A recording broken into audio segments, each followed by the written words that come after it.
operate an IT consulting company here in Kingsport, Tennessee, servicing the Tri-Cities and beyond on-site, and provide remote support to companies all over the U.S. and even all over the world. I am especially appreciative of Barbara and AMP for letting me come and speak today. While I have a background in consulting and system administration, I have taken a particular interest from both a technology and marketing standpoint on reaching people through mobile marketing. That is a new field, and one in a field that is a natural extension of technology that I've already been supporting. So within the last several years, I've particularly been interested in technology and methodology for reaching people on cell phones and tablets, especially as these markets have been growing as of late. So my goal today is to review the current state of the mobile market, meaning looking at market share and what platforms are most popular.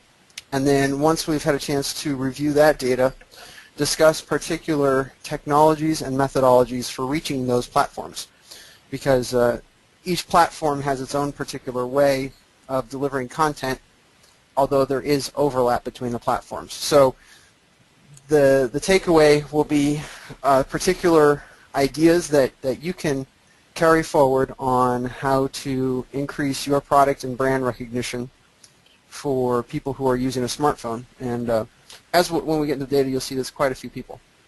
So without further ado, let me get to my PowerPoint here. What will we cover? We'll talk first about what is mobile marketing. Very briefly, keep in mind this is how I have chosen to define it. You'll have other people who will say this particular thing needs to be covered or included. I'll give you specific reasons why I believe one thing versus another should be in this category. What is the current state? This is where we'll look at data at a high level, meaning what platform is the most popular, how can you most efficiently spend your marketing money, and how can you reach the broadest audience with those funds.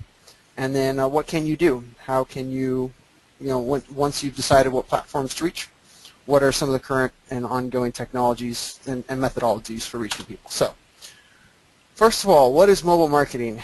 As I was sifting through various talking points and various ways of reaching people, I have concluded that there are two categories that I'll put these technologies into. I found the best distinction to be between active marketing, meaning where you are pushing content to the person. This is going to be, the best example are advertisements on phones in a game or in an application, where the application, the game or the application is pulling down an advertisement and showing it in front of the user. The user did not request that particular advertisement. The user did not request that marketing literature, but it was pushed to the user, and the advertising network is the one who initiated it. On the other hand, we'll talk about passive, what I prefer to call passive marketing, where the user is the one who initiates the search, meaning someone types, you go to Google, you type in a search phrase, and then there's AdWords. Well, the user took the initiative and the action to bring about a state where that marketing is there. So very quickly, under active mobile marketing, we're going to talk about the difference, for example, between how iPhone handles marketing on their platform and advertising on their platform versus how Android or Google. This advertising breaks down to be either location-based, meaning if you are pushing out your advertisements, you want to make sure that you can serve that particular market. I have a slide later on in the presentation that shows an advertisement from a game, and I'll point out why that advertiser did not do such a good job on selecting their market, because they essentially they put an advertisement on a phone that's not within say 500 miles of the nearest place where I can where I can make use of that service. So the location-based is actually location-based advertising, or LBA as I'll refer to it later on, is one of the fast-growing areas and where the technology, where I get fascinated by the technology. That can be someone walking by a Dunkin' Donuts and having a coupon pushed to them when they get within 20 feet of the store. That's what I mean by location-based. And there have been some new research, some new studies that have shown up where people are trying to push the envelope and do multiple products together for better synergy. And we'll talk about that between Coke and Auntie's later on, as well as a case study. The generic advertisements are where they just blast it to anybody, and there's no rhyme or reason. And later on we'll hit on why that is part of the downfall, because when it's generic, when you don't know who is holding the handset, then you could get advertisements for products and services that have zero relevancy or pertinence to who the end user is. For example, quite often on my Droid 4, if I'm in a program that has an advertisement, I can't tell you how many times I've gotten advertisements for meet single ladies in your area. Well, I am happily married, thank you very much, and have absolutely no interest in meeting single ladies. But whoever is pushing that is not able to do the analytics, or they're unwilling to do the analytics to know that the end user is not remotely interested in this advertisement. So that's part of the technology downfalls that we'll talk about later on. But that has to do with mobile marketing, or the active mobile marketing, because that is being pushed to the person who has the phone. Basically, if you really want to think about it, if you've seen the movie Minority Report with Tom Cruise, in one scene, probably about 2/3 of the way through the movie, he's received his new eyeballs. He walks into the mall. The mall reader reads his eyeball and says, "Hello, Mr. Such and Such. Here's the last few things that you purchased. Here's a specific advertisement." Well, that would be an advertising dream to get to that point, and we're starting to move in that direction. But that's what, if you want to think about active mobile marketing, that's probably the best futuristic sci-fi example that is getting closer than you might think. Okay, compare that to, for lack of a better term, passive mobile marketing. You can talk about your smartphone and tablet optimized websites, basically what you call mobile version of your website. These are websites that are easy to view on a smartphone or tablet. Usually they are stripped down versions. They'll have simpler amounts of content. You might not have all your content. If it's a flash heavy website, hopefully the mobile version or the smartphone version has text and links rather than flash. This is something that's there. It sits there. You are not necessarily, you're not pushing that to someone. Someone is looking for you, and they get there whether it's through a Google AdWord or a Google search or a Facebook ad, but they're coming to you. So that's why I would break it down into passive. Additionally, you also have other online advertising targets such as Google AdWords, Facebook. The person is seeking something out, and they then see advertisements for your product and your services. So that's, but at the end of the day, the user is the one who's typing in a particular search phrase, not you. So that's why I break it down between active and passive, where you're pushing the advertisement versus the person is putting themselves in a position to see it, where they're searching for it. Okay? So we're going to spend a little bit more time talking about the current state.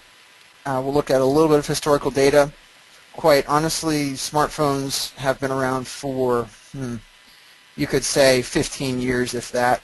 There have been various attempts prior to that, but none of them were all that successful. And you have BlackBerries even going as far back as the early 90s, so that's within 15 years. Okay, so market share. Let's take a look at who's out there and who is going to be your best place to target. So first of all, just to give you historical framework, and we'll be focusing on the U.S. In the U.S., December 1996, you've got 16% of Americans owning a cell phone. So 1996, that is almost 20 years ago. Since then, you have more than 100% of Americans owning a cell phone. Where you get that number is people who have more than one cell phone. For example, I spent several years carrying more than one cell phone. I have a client who has 4 cell phones. Each one of them serves a different purpose. It's not uncommon if you're in IT to have your own cell phone and then you've got the company cell phone or you've got the help desk cell phone. So having multiple cell phones is quite frequent. I was not able to find a number that was more recent than December 2011, but the estimates are even higher than that. So you have a product that in the period of less than 20 years has gone from a small fraction of Americans owning a cell phone to more than 100%, and there's no reason for it to go even higher, or there's no reason for it to not go even higher. There's no limit to the number of cell phones a person can have other than practicality and resource limitation, but there's no law that says you can have only 3 smartphones. You could have more than that. Now keep in mind this is overall general cell phone, so it includes your basic phone as well as your smartphone. Specifically, we're looking at presently about a third of those phones, a third to a half depending on who you ask, of those phones are being smartphones. So estimates are 125 to 150 million smartphones in the U.S. And I've got a link citing these sources from CTIA, which is a industry group, and they produce some excellent resources and data in this area. So let's look more specifically at the smartphone market.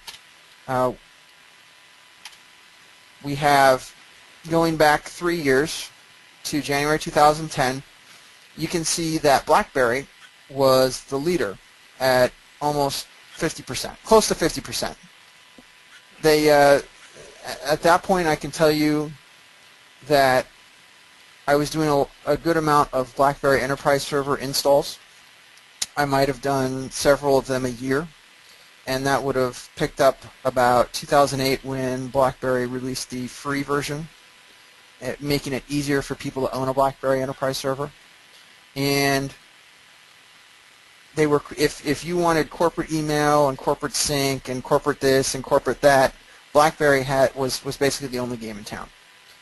Apple, about this time, also started catching up when iOS version 2.0 and 2.1 had native support for ActiveSync, meaning that the phones could connect to Exchange.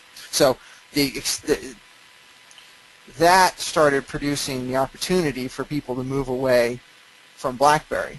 Initially, Apple was not geared towards corporate email, and the inroads for Apple and popularity for Apple has improved as Apple has provided better support for corporate email. So, but for a long time, RIM, meaning BlackBerry, was the only way to do it. And before that, they were pretty much, before, say, 2007, when 2006, 2007, when Microsoft released a certain service pack for their email server, it was very, very difficult to get email on any platform other than BlackBerry with the BlackBerry Enterprise Server. Okay, so that is 3 years ago. We fast forward to 1 year later. All of a sudden, Google with Android has shot through the roof and has overtaken BlackBerry. BlackBerry at this point, is starting to make some strategic decisions that have not worked out well, such as improvements to their interface. They start to get left behind. Android has made improvements with corporate email. Apple's made some improvements with corporate email, and RIM has suddenly become less necessary for corporate email. In fact, it's hard to justify until the free version came out. It was hard to justify an extra $5,000 just to get email on your cell phone, because that's what it took to get a basic BlackBerry Enterprise Server with the standalone server and licensing and everything like that. So the fact that you could now get it for free on your iPhone and your Android made it harder to sell a BlackBerry Enterprise Server. So fast forwarding another year, and Google is continuing to increase. RIM is in practical free fall by now. Microsoft and Symbian are barely registering on the charts. So Google as you can see, is rapidly taking off. And then finally, the latest numbers that were available, December 2012, Google continues to improve, BlackBerry continues to free fall into obsolescence, and Microsoft barely registers on the screen. So the takeaway is that Google and Apple are accounting for 90% of the market when it comes to smartphones. So where do you think you want to invest your marketing and advertising efforts? Google and Apple. Pretty much BlackBerry, Microsoft, and Symbian are non-existent. BlackBerry has recently released a new version and has gotten pretty solid reviews with BlackBerry 10. But the question is it too little too late? And they have they're working on making changes internally. They had internal issues. They had it's you know, to fall from 50% market share to 6% market share in a period of 3 years. It's just astounding. But there's some very good reasons as to why that happened. And one of the big ones actually is that they got left behind technology-wise. They did not continue to improve their phone OS enough to keep people interested in their products. Now, with all this data, there's basically 3 ways of obtaining the data, and as you can see, this little blurb talks about how this particular set of data from ComScore was obtained. You have your online survey, you have your sales, meaning how many units were sold, and you have recording activity based on the browser. So this particular information from this particular provider, which is ComScore, is based on some surveys. So, and this is focusing only on the U.S. This is not a global market share. One of the important things also to take away is to look specifically into your market share in your local market. Because in Tri-Cities, Bristol, Kingsport, Johnson City, there might be a different makeup than there is in New York City or Atlanta or LA or whatever devices are in vogue. I've heard that in Asia, Google has, specifically China, Google has a very strong market share, something in the 70s, versus Apple, which is no longer the darling that it used to be. So, but once again, that's all. You would need to do that research into your particular market if you are focusing only on your local market. If you're nationwide, well then you're going to be more interested in this overall data. All right, now compare that to StatCounter. StatCounter, I believe, is basing it more on activity. So you might have more units overall of one type, but then you might have, so you have more units sold of Android, but you might have the Apple users using it more often. Additionally, this data does not break down tablets. And in the tablet market, even 2 years ago, Apple had a 75% market share. So it was the iPad or nothing, essentially. That number has come down to the mid-50s, so it's got about 53, 55% market share, depending on what numbers you look at, and that can factor in and skew the data towards Apple. But overall, if you're looking just at smartphones, the Android has more units sold, and you need to look on your particular website, for example, with your own analytics, to see what kind of market share is coming in. For instance, on my website, I have a considerable amount of Apple users who are checking it from their mobile devices rather than Android. But that's going to be that's only one website versus another. So that's where your analytics will be helpful with you to decide how best to attract your audience. I can just tell you right now that Android is the larger share overall. Okay? So now that we've talked about who are the heavyweights when it comes to the smartphones and tablets, although the tablet data, I did not throw any tablet data in here, but it's the same thing. You either have iPad or any of the variety of Google tablets. What technology can you use to reach these devices? All right, so first of all, let's look at Apple. You have Apple with the Apple released some new features with iOS 6. They also have their generic advertising network called iAd. We'll talk in more detail on these after this slide. But iOS 6 included some new features, especially with Passbook, that made it easier to, from a marketing standpoint. You still have a variety of devices that will have iPhone 3 and 4 and 5, in addition to 6. For instance, I have an old iPhone 2G at home that's still running iOS 3. I don't ever hardly use it because it's so slow at this point, but people will still hang on to their devices, and they still are. It's a perfectly functional device. It just, I've got other devices that run better. All right, contrast that with Google. Google bought AdMob, and it essentially is the same idea where you have the advertisements within the programs on the device, and they're basically competing. You know, Google's iPhone ad network is competing with Google's phone network is competing with Apple's phone network. Other players include, and this is going to start talking about either repeat customers, location-based advertising. Square has nothing to do with smartphones in that they are a credit card processor. However, if you've ever seen their little devices, they plug into their smartphone or they plug into your iPad and can turn that into an entire point-of-sale system. So you can take credit cards straight from your smartphone, and they have been, as a result of their interaction with smartphones and their software, they've been doing some pretty interesting stuff on the software side. Also, there's some other products and some other case studies that I'll talk about. VZ Navigator, that's more on the location-based advertising side. Coke, that was also location-based advertising information. So Apple's iAd, basically you have the advertising platform that runs on all the iDevices, the iPhone, the iPad, the iPod. They're advertisements inside the app or the game or whatever, but it has to be an app on the device. And these ads are embedded into the application, so the user doesn't have any control about what types of ads show up, other than you can turn off. I seem to recall you can turn off some of explicit ads, or Apple's basically vetting the ads to a certain extent. So that's why you don't have advertisements for hardcore pornography, or I've never seen one for alcohol, or some of the non-traditionally family-friendly products. However,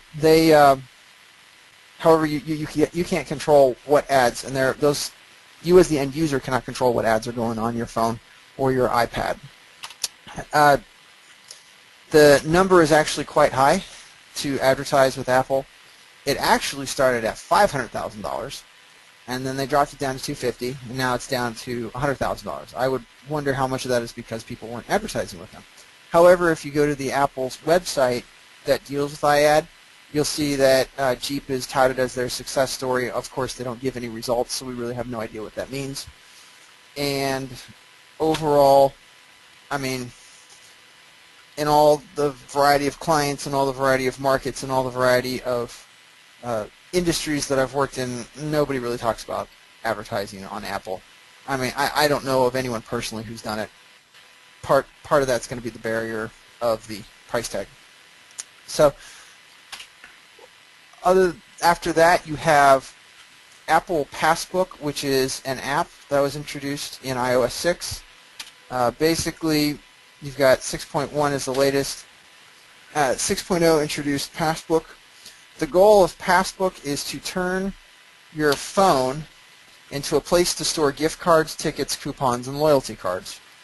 So it means you could go into CVS, instead of having to carry a loyalty card from CVS, you wave your smartphone and the cashier is able to track it and give you credit for it. Or if you go to Walgreens, or if you go to Blockbuster, if you ever go to Blockbuster anymore, or if you go to the local, well, around here we have Food City or King's or whatever food store, grocery store you're going to. Instead of carrying 50 different loyalty cards and gift cards and plane tickets and coupons, the idea is that Passbook would allow you to have them all contained within your iPhone, and you simply swipe it and the information is stored right there. So you could check in on your plane straight from Passbook. You could get tickets to the ball game on Passbook and have them right there, and you wouldn't have to carry anything physical around. So what that means from an advertising standpoint, well, in theory, you're supposed to be able to push out, say, a coupon or push out a promotion. I did it when I was carrying around an iPhone with iOS 6. I did download a couple of those because there's a CVS near my house and a Walgreens and several others, but it did not look like they were being utilized to their fullest potential. So if you're CVS and you've got stores on every shop corner, or you're a gas station and there's stores in every shop corner, in theory, you have the ability to push out a coupon or a discount when a person comes within a proximity of the location. However, I haven't seen that actually happen. So once again, nobody around here in our area is talking about it or doing it. It's just, I got really excited about it when I saw it, especially when it was in development, and it would be a great technology if more people used it, but it hasn't gone anywhere, much to my own dismay, because I think it's really interesting. Compare that with Google. Google purchased AdMob, as they've done with dozens of companies. Google's method is when they want to break into something, they'll purchase a company. So this goes back a couple years, 2009. Essentially, it does the same thing as the Apple. It'll display advertisements inside games and programs. The developer actually has the control over whether advertisements go on-site in a game. So the person making the app gets to say, okay, here's a spot for advertisement, and hooks it up into the Google Ad Network. All right. As an end user, this could be frustrating. We're in the middle of a program. For instance, Slacker Radio will pop up an ad right in the middle of a song, and you can't click until you close that ad, and it's incredibly annoying. Now, it's a free program, so it's hard to get upset that when it's a free program, but it is still something that if you're advertising and you want people to see your product, yes, you want people to see your product, but hopefully you're going to do it in such a way that will be not necessarily intrusive and certainly not anger the person that you're trying to get to click on your product. So it's not as well done as it could be, but part of that is on the developer. So it's the person writing the app who is going to say where the ad is going to go and placement and everything related to that. These ads are unintelligently distributed. Like I said, I keep getting ads for finding single ladies in my area, and I'm just not. I'm the wrong person to be sending those ads to.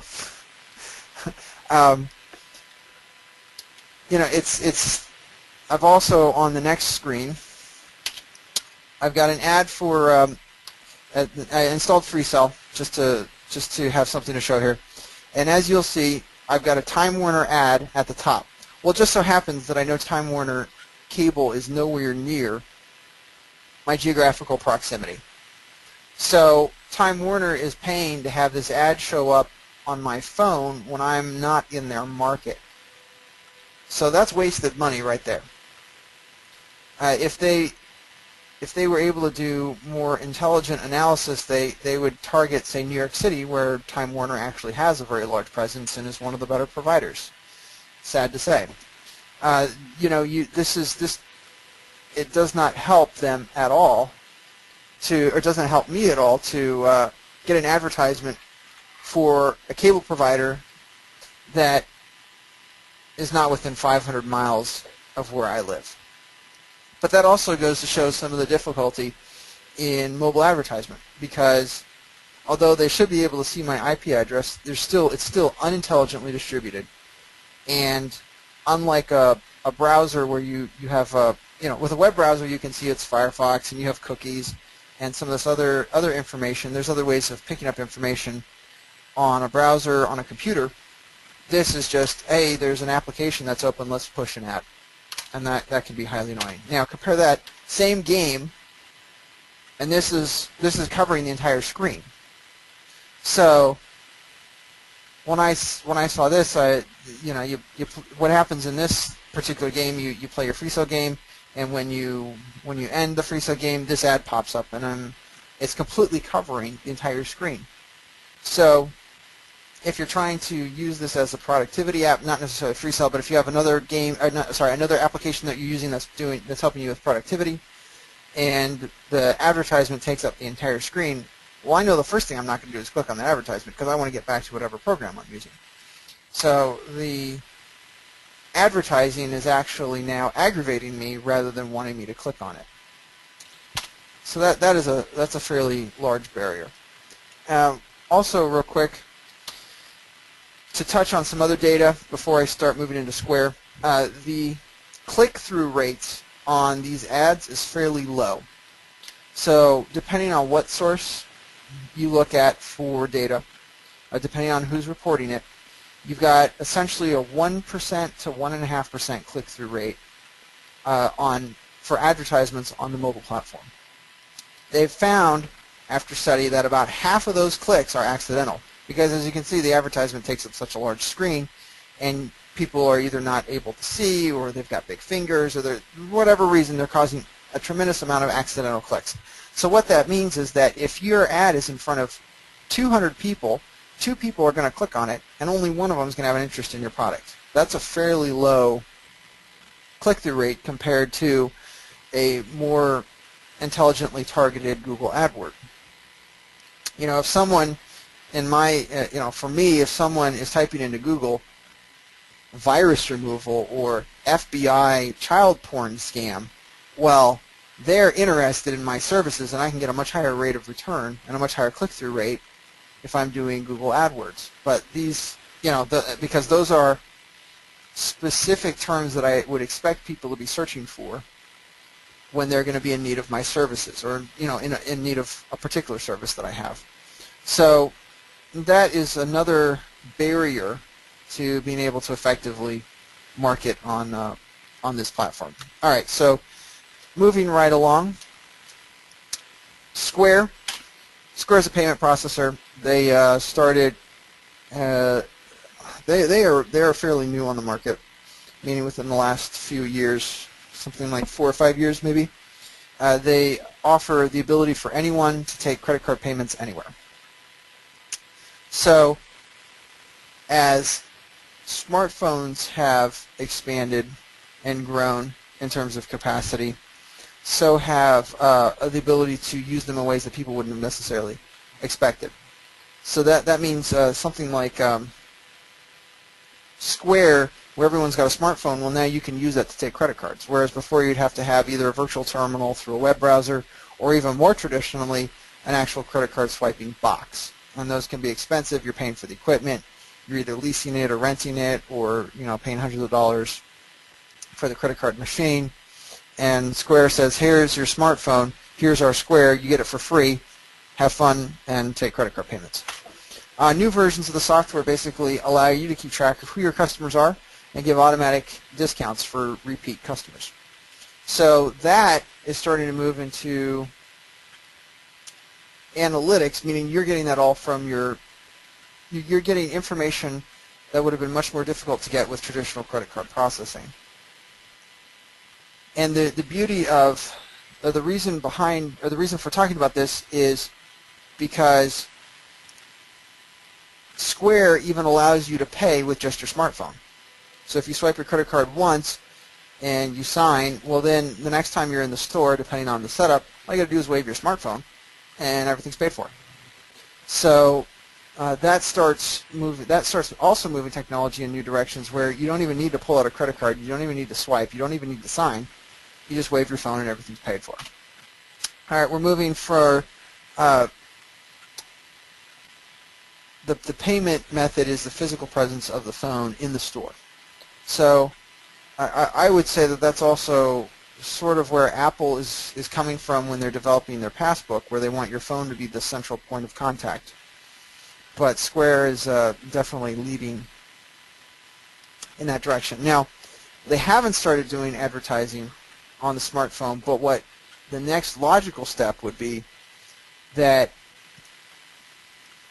you track the purchases of people, you track people's purchases using the Square network, and then push advertisement based on those. So if you've got someone who's frequenting Starbucks every day, they're paying for Starbucks with their Square or with their smartphone, and they're always buying venti mocha lattes or something along those lines, then the next time they're within 100 feet of a Starbucks, you could push a coupon, you could push a special.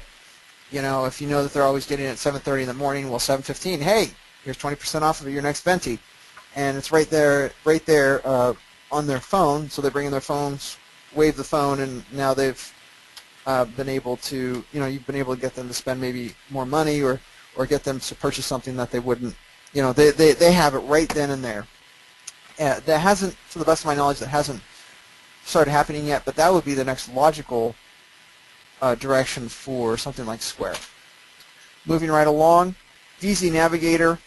VZ Navigator is the built-in GPS phone on Verizon phones, so sort of along the lines of Siri on Apple, except Siri's covering far more. VZ Navigator is if you need directions or turn-by-turn directions on your Verizon phone, you can activate VZ Navigator. What they've started doing is, as they're driving, it allows people to push advertisements, meaning if you're driving in New York City and you're on, say, Broadway, well, now if you're doing turn-by-turn directions going down Broadway, on your navigator itself, it'll say, here's this show and here's this store, so that the people, as they're driving by, can have advertisements that are just there, and it's almost informational, saying you just drove by a Hardee's, or you just drove by a Burger King, or you just drove by a Starbucks. And you know, that allows you to get your products in front of people who are right there physically. And if you're a brick and mortar like a fast food or a specialty drink location like Starbucks, well, then the people in physical proximity are going to be the ones who are buying. You know, you don't want to advertise to somebody who's 100 miles away from your nearest store. You want people who are 100 feet away. And something along the lines of VZ Navigator, you have people who are paying attention to their GPS device, and you have the ability to say, hey, we are right here, right now. And they're using it through a third-party advertising network, so it's not as if Verizon is managing it themselves. So this, Square and VZ Navigator are moving into the location-based advertising. We also have a case study of Coke and Auntie Anne's. This was a trial run in Atlanta. Basically, what was happening is when people were within a certain proximity of an Auntie Anne's store, they would get pushed a coupon for a Coke and a pretzel.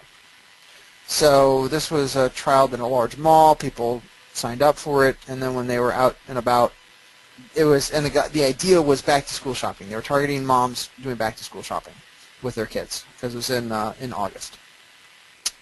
So whenever the phone was physically near the store, they would get pushed a specific coupon. You could use the coupon then and there. You could save it for when you came back to the mall later on in the week. And this data was tracked in real time with their point-of-sale and coupon codes. So once again, I get very interested in the technology, how they're handling this, the systems that would have been in place to handle real-time tracking of thousands of coupon codes hooked into their point-of-sale system. This all is very interesting. Of course, they haven't really made anything public since then. It was talked about when it was happening and getting ready to happen. And I went back recently and was trying to find more information about the results, and they haven't published anything. So I don't really know what to say other than they made a big fuss about it leading up to it. Now, this sort of moves into the realm of a little bit more scary, depending on what type of person you are and how you think about it. So this was University of Birmingham, and I found this news article at the end of August. Basically, researchers were tracking 200 people via cell phones. They monitored them for a period of time, and they got to the point where they could start predicting where people would be. If you're in the same office every day and you see your cell phone show up at these GPS coordinates and it spends 8 hours a day there, well, there's a pretty good chance you're going to be there the next day as well, at least Monday through Friday. You could start making predictions based on who's going to be commuting by a certain store or a certain area. You know, if they have to be, you know, if your data shows that their GPS coordinates are at this particular office location between 7:55 and 8:03 Monday through Friday, and they're driving by a Starbucks at 7:40 a.m. Monday through Friday, well, there's a very good chance that it'll be worthwhile to push that person a coupon to Starbucks, or let them know when the next Starbucks special, or something along those lines. Or if you see that they go out to eat at 12:15 and they spend part of their time going to a McDonald's, and part of their time at a Taco Bell, and part of their time at this restaurant, and part of the time at this substation, well, then you know that they're going out to eat, and it would be useful to you to be able to push them a coupon, or push them an advertisement, or push them a special. So you as the advertiser want to know who's a commuter versus a customer, because just because someone is driving by your store every day does not mean that they're interested in purchasing everything. For example, if I commute into my office, I might go by somebody that I've done work with in the past who has a rental store. They rent just about anything you can imagine. Well, if he's doing this kind of analytics and tracking, and if he sees my phone going by his store every day, that doesn't mean he's going to want to take the time to advertise to me, because it's just part of my daily commute. However, if he sees that my phone stops in his store, spends 20 minutes, and within that time period there's a charge on my credit card, well, then he's suddenly going to become more interested, because that means I'm now a customer. So this is the type of information that would be excellent to have that's not quite there yet. I mean, this is special research. This is a special study that people set up, and they give them special phone. They're doing specific tracking. So from a privacy standpoint, it kind of creeps me out. But from an advertising standpoint, from a technology standpoint, it's quite interesting, especially when they started predicting. I think they even found out that two people were having an affair, or something. There was some pretty interesting revelations that came out as a result of this study. But I can always provide you with a link to that later on, or you can just Google the study. All right. Moving right along, what can you do now? So I want to leave you with something practical, some information that you can use right here and now. The $100,000 iAd is probably not going to be accessible. On the other hand, you can create a mobile version of your website for a few $100s. That's going to depend purely on your local market, if you have a local web person that you're working with, and how much they charge. I know that mobile versions of websites around here don't go for all that much. That's easy and that's practical. Now, the reason for that, and I have a great example, someone I've done work for in the past, is a local plumber, handyman type person. He advertises for HVAC, but in particular, his testimonial for a mobile app is that that is his plumbing services, where the largest amount of hits on his website from mobile phones are the words "a plumber," meaning someone's got an emergency.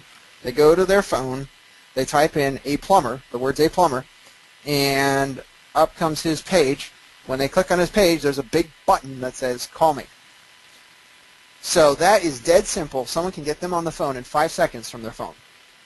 The more accessible your website is, the easier it is for someone to call you from your smartphone, especially if they're in this mission-critical stage, like a plumbing emergency where the house is flooding, or a toilet that's backed up when you have a bunch of people over.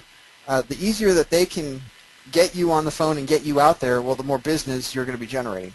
Now, for some of the market, that's not going to always, that mentality is not always going to be the case, especially if you're dealing with car parts and some of the specialty items. That's not necessarily going to be an emergency, but if someone is looking for something and you make it easier for them to call you, well, yeah, they're going to spend. You have a better chance of having them call you and get you on the phone. Basically, you have about 5 seconds to hook someone and give them a reason to stay on the page. Otherwise, they're going to leave you. Another option would be an app. For the phone, you basically have mobile websites or an app.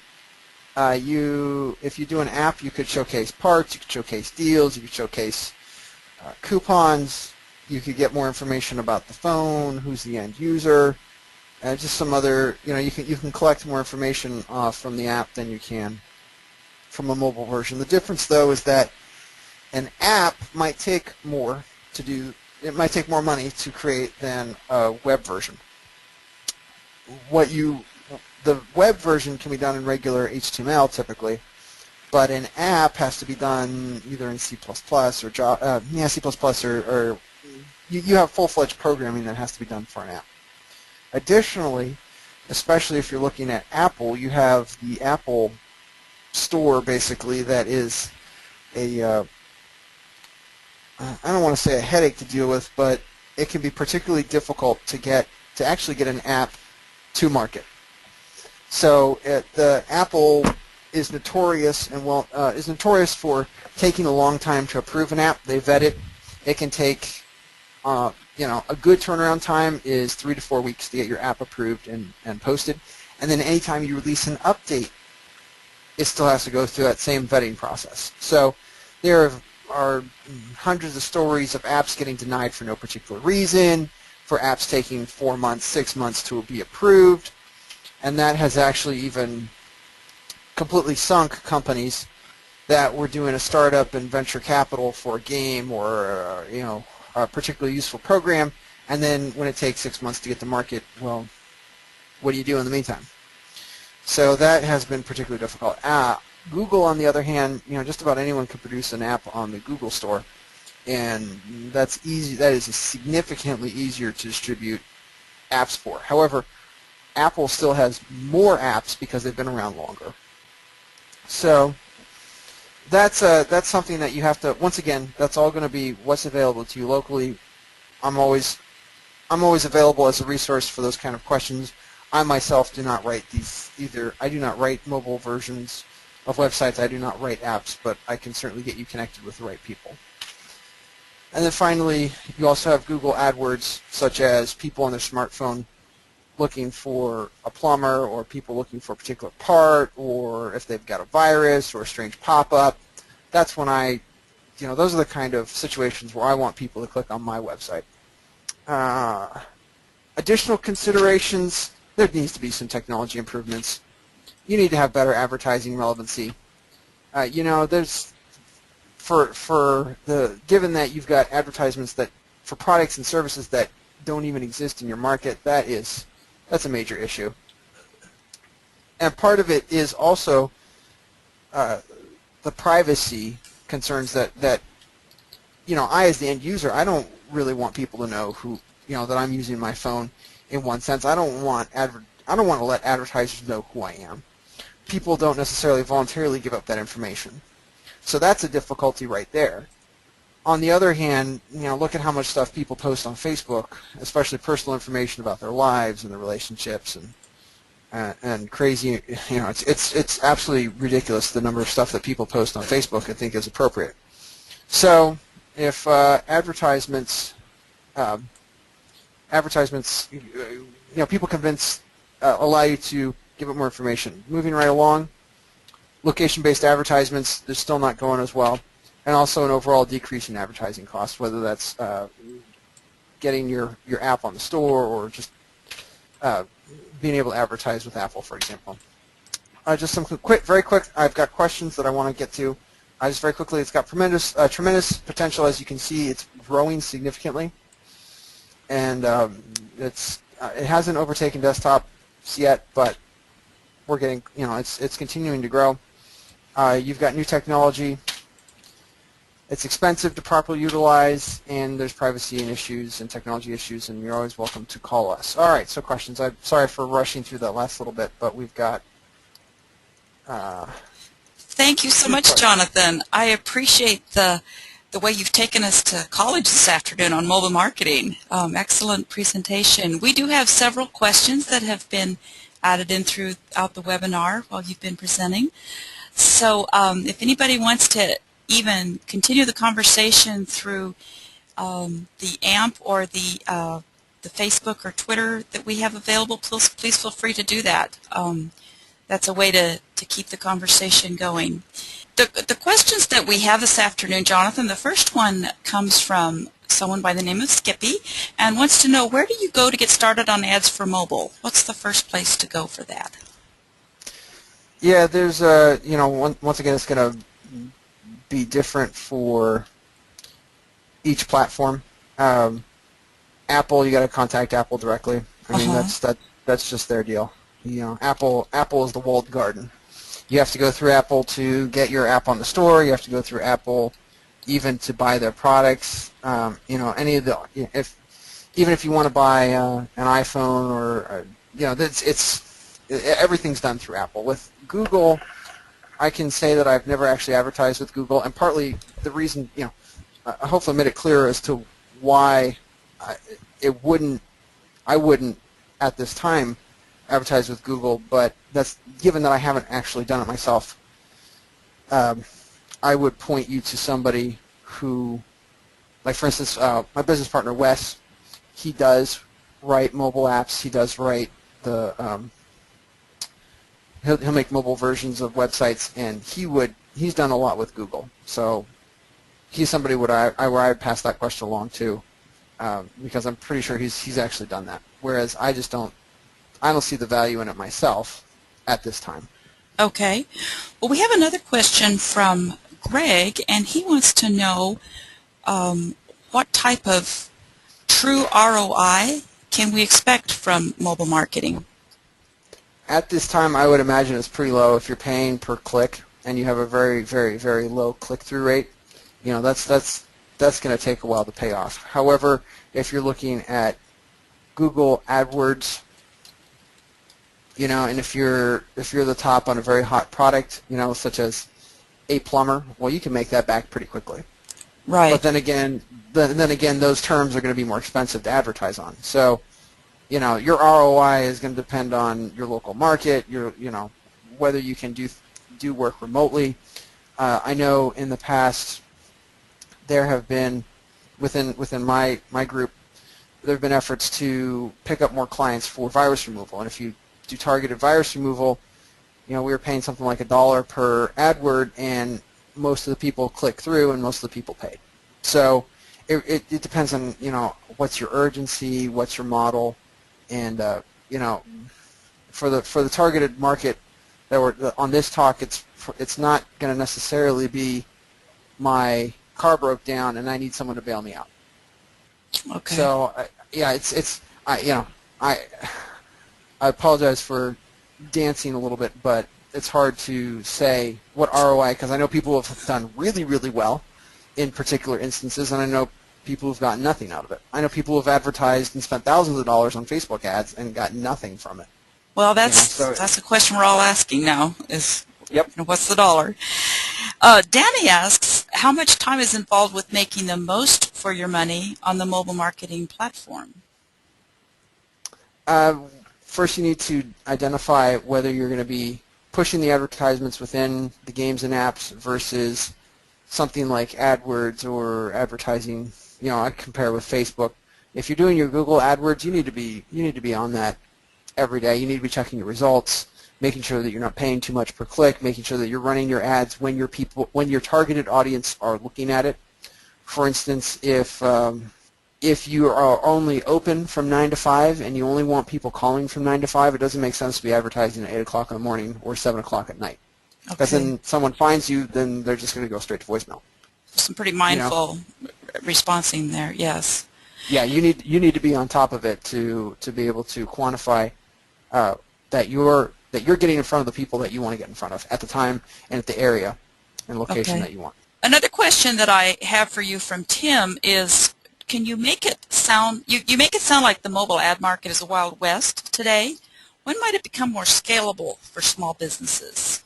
That's a great question, and part of the reason, so you basically have the choice of Google, who is the true Wild West, where no one looks at anything, and that's why you have reports of applications that have Trojans in them and stealing information, and all sorts of bad. There's opportunity for abuse within the Google Play Store. However, Apple, with the walled garden, has had maybe 2 instances of issues in 8 years. So I would say it's the wild, wild west, more so on the Google platform, because anyone can install anything for any reason, and anyone can post anything for any reason, and there's no one looking at what the app is doing. You can say you see the permissions that the app requests, for example, but that doesn't tell you what they're doing with it. So if you have an app, why and I went through this when I was looking for a flashlight app. Well, every single flashlight app wants to read my contacts and see my GPS location, and I'm sitting there going, why does a flashlight app need to see my contacts and read my GPS location? So I didn't install any of them. So that's pretty wild. That's pretty bad. So in that case, once again, it goes back to not knowing who has the phone. For instance, my wife with her phone, well, the phone's in my name because it's on a plan that I have and I pay for it. So if someone looks, so you could try and say, well, who's got the name on the plan? Well, it's Jonathan, but my wife has it. So then you start sending all these advertisements targeting Jonathan. Well, they're all not going to get looked at because it's my wife who has the phone. Right. Same thing with the corporation. You get some, if you've got a large corporation and the phone plan is in the CIO's name or the CTO's name or some manager's name, and it's, you've got 10 phones that are divvied out to various managers. Well, once again, they're going to be looking and targeting whoever the name is, and you just can't do that. So it's harder, and the technology is not to the point where you can really know effectively who's got the phone. So if you don't know effectively who's got the phone, your advertising efforts are going to be significantly less impactful. Well, those are some important things that will help guide us in making that more scalable. I have two questions left for you here, Jonathan. One is from Peter, and he wants to know how anyone can do mobile marketing, or does it have to be a specifically computer adept person? What do you think about that? Well, I mean, Apple charges, for example, $99 for the software development kit. So unless you want to learn programming, you're probably better off calling somebody who's already doing it.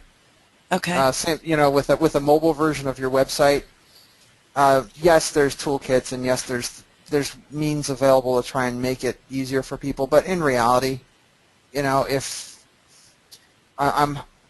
I continually run into situations where I see business, the business owner trying to take care of technical problems, right? And it's detracting from what they're trying to do. From content. Their goal, their goal should be to run the business, not figure out the latest and greatest programming language so that they can write something and put it on the internet. Yes. So that's why that's the reason I have an accountant who manages my books. I have an insurance person that I call every time I have insurance questions. I have these people as resources, so I don't have to sit there and know the ins and outs of business insurance. Well, also along those same lines, Jonathan, Takesha asked the question, is there anything that you know about the app available through Facebook for mobile? Have you used that, or do you know someone who has? Can you recommend anything on that?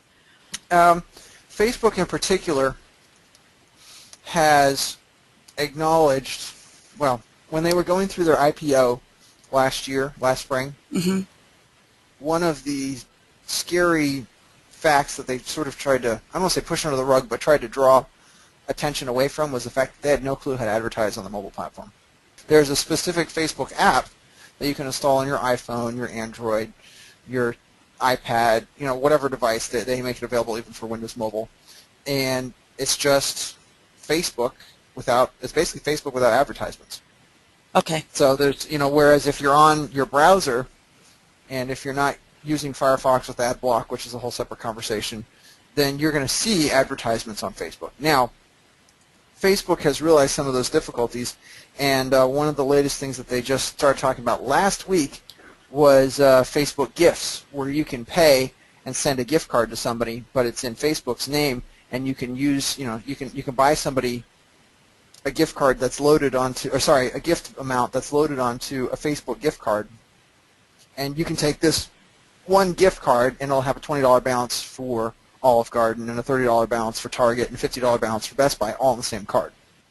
So okay. Facebook is going to make money more off of that because of processing, and they'll take a small fee of the purchase, and then they're also going to get the information as to who likes what.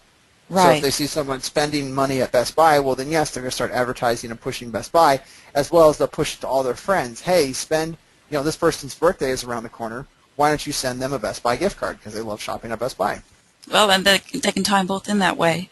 Yep. We do have a final question, unless anybody else wants to add something to the stack before we close out. Our final question comes from Tim, and that is it worth looking at Passbook for a small local retailer, and how much might that cost? Given that we haven't convinced anyone to actually use Passbook, I don't have an estimate on the price. I apologize. I wish I did. Okay. I got really excited about it when it came out, and I thought, these things are going to be flying off the shelves, and I haven't been able to get anyone. In theory, it's a great idea. In theory, you could do a lot with it. In practice, I just, so even a month or two after it came out, I was looking through the Passbook available apps, and there just weren't that many. Oh, and we're okay. talking, Target, CVS, and Walgreens, and beyond that, there were various merchants and vendors that I just, there were a couple that there just weren't that many. So for a local person, it could definitely be worthwhile. I would definitely investigate it.